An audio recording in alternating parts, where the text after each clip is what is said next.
ndichirasikirwa neupenyu.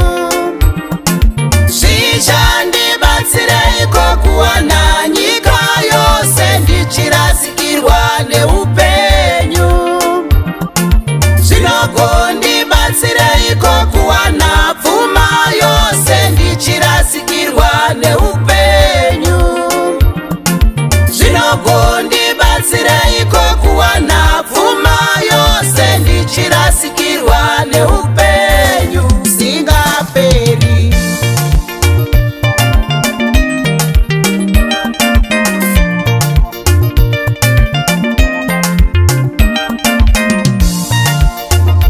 Awana Jesu, awanawo upenyu.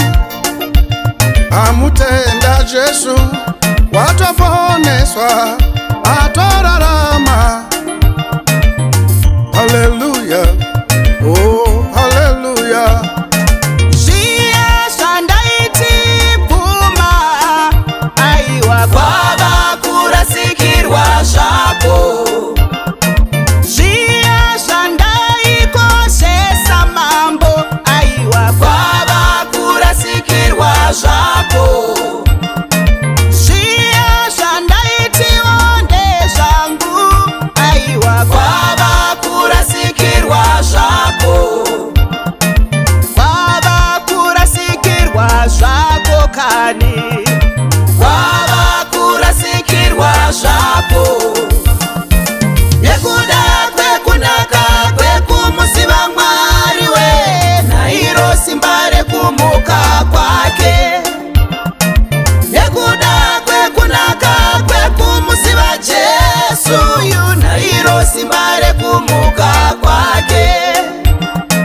Nairo simba rekumuka kwake Baba, nairo simba rekumuka kwake.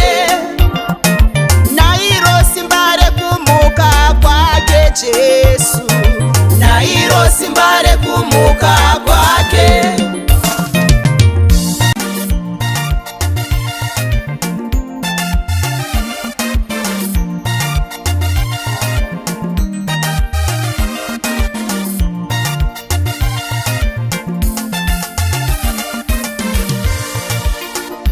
Awana Jesu, awanawo upenyu.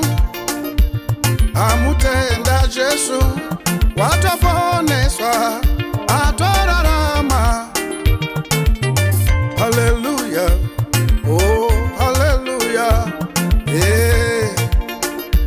Vanopupura nomuromo wavo kuti Jesu mwanakomana wa Mwari. Hallelujah, vachitenda ivo nemwoyo yavo. Hallelujah, kuti Mwari wedu akamutsa Jesu